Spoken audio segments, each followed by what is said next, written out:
اور آہستہ آہستہ اس کے ساتھ ساتھ ہی یہ تصور بھی دھندلانے لگا کہ دینا اتنا ضروری نہیں ہے، اور ان کھیتوں میں اور ان مزرعوں میں اور ان باغوں میں ایسے لوگ بھی آئے جنہوں نے کاشت میں تو کوئی مدد نہ کی، البتہ اس کا فائدہ اٹھانے میں کچھ ضرور سے زیادہ اس کی طرف پل پڑے، اور یہ ہمارے ذہنوں سے نکلتا گیا کہ ہمیں دینا بھی ہے، کیونکہ دیے بغیر کام آگے نہیں چل سکتا، اور یہیں آپ دینے سے ہاتھ روکتے ہیں کہیں نہ کہیں جا کے اس کا اثر ضرور پڑتا ہے، اور کہیں نہ کہیں ویرانی اور بربادی کے سامان ضرور شروع ہو جاتے ہیں۔ آپ کے اسی ملک میں چند دن کی بات ہے، میں ایک پروگرام دیکھ رہا تھا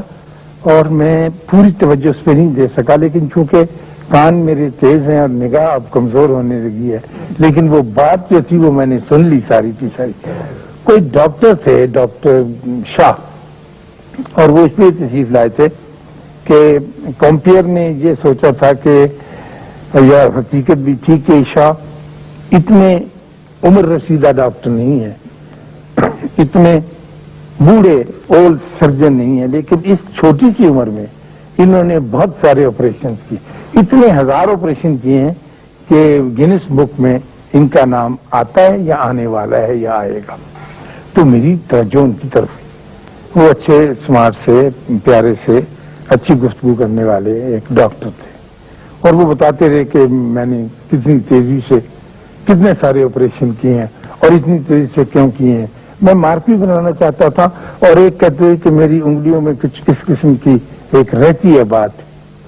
کریٹیوٹی کی، تخلیق کی، کہ میں جلدی سے جلدی زیادہ سے زیادہ کام کرنے کا خواہشمند ہوں۔ تو وہاں اس نے پوچھا ایک کمپیئر نے کہ آپ یہ بتائیے کہ آپ کی زندگی کا کوئی بہت مشکل آپریشن تھا؟ تو انہوں نے کہا یوں تو بہت سارے آپریشن مشکل ہوتے ہیں،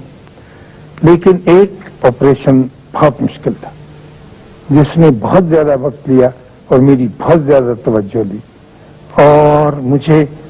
بہت سب بتایا، لیکن میں بڑی کوشش کے ساتھ اور تحمل کے ساتھ اس پہ لگا رہا۔ آپ سے یہ بات کرتے ہوئے ابھی مجھے خواجہ دل محمد کا ایک شعر یاد آیا۔ خواجہ دل محمد ہمارے بہت کمال کے شاعر تھے اور کم معروف ہوئے۔ مجھے بہت افسوس ہے کہ لوگ اب ان کو نہیں جانتے، خاص طور پر ہماری نئی نسل ان سے واقف نہیں ہے، لیکن وہ بہت بڑے شاعر تھے۔ تو ایک جگہ پر وہ کب کب بھولا ہوا شعر یاد آیا، ایک جگہ پر وہ سرجن کی تعریف کرتے ہوئے لکھتے کہ سرجن کیا ہوتا ہے، آپریشن کرنے والا۔ تو وہ کہتے ہیں کہ سرجن کی صفت اور خوبی یہ ہے کہ نظر باز کی، سر فلاطون کا، جگر شیر کا، ہاتھ خاتون کا۔ سرجن وہ ہوتا ہے جس کی نظر باز کی ہو اور پلیٹو کا اس کا سر غور کرتا ہو، اور پھر نظر باز کی ہو اس کی اور ہاتھ خاتون کا۔ تو وہ ان سرجن کو دیکھ کے بھی کچھ ایسے ہی لگتا تھا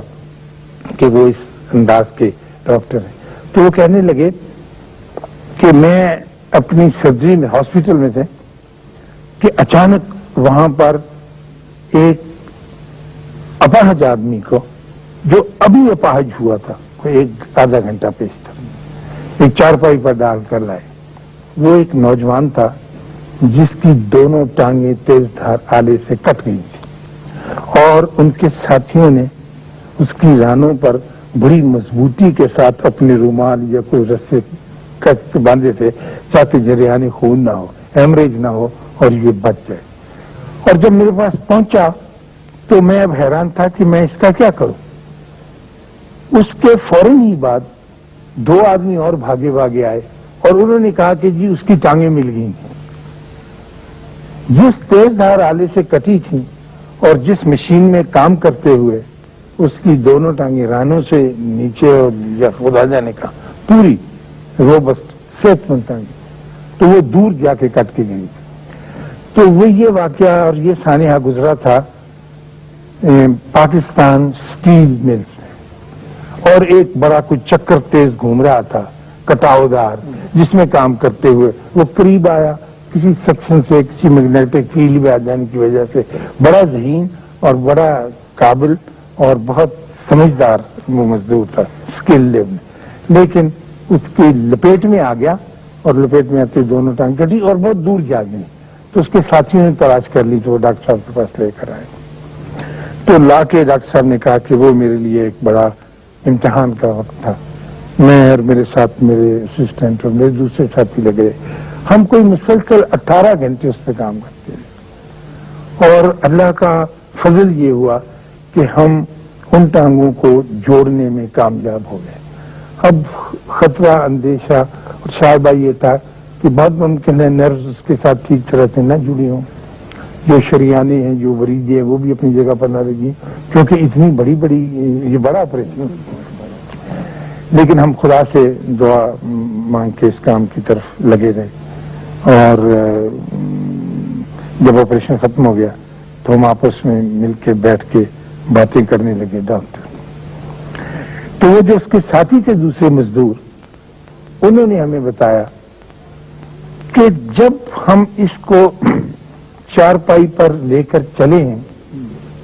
تو مہربانی، واہ واہ، اچھا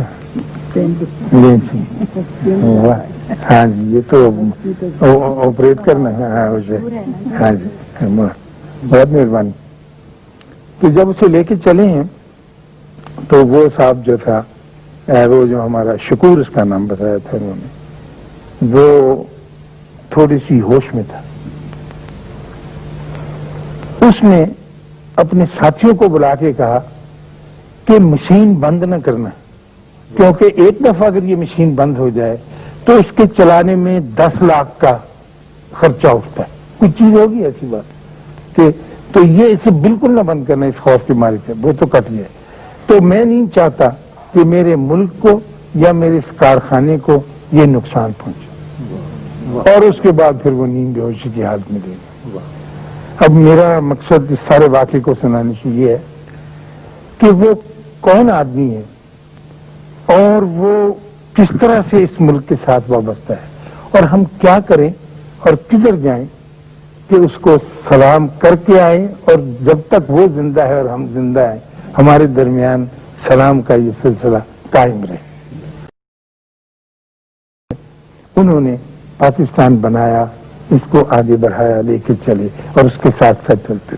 پھر ایک دردناک بات جو میں آپ کی خدمت میں ضرور عرض کروں گا وہ یہ کہ اسی کارخانے میں، اسی اسٹیل مل کے اندر، اسی قسم کے پاکستانیوں نے جو اس سے بہتر تعلیم یافتہ تھے، وہاں سے اتنا کچھ کھسوٹا اور جس شدت کے ساتھ گھسیٹا، اس کی خبریں آپ نے اخباروں میں پڑھی ہوں گی، اور وہ خاتون جس نے بڑا اعتراض کیا تھا کہ مجھے کیوں فوٹو کھینچی گئی ہے، کیا ہو گیا اگر 10-15 کروڑ روپیہ نکال لیا تھا وغیرہ۔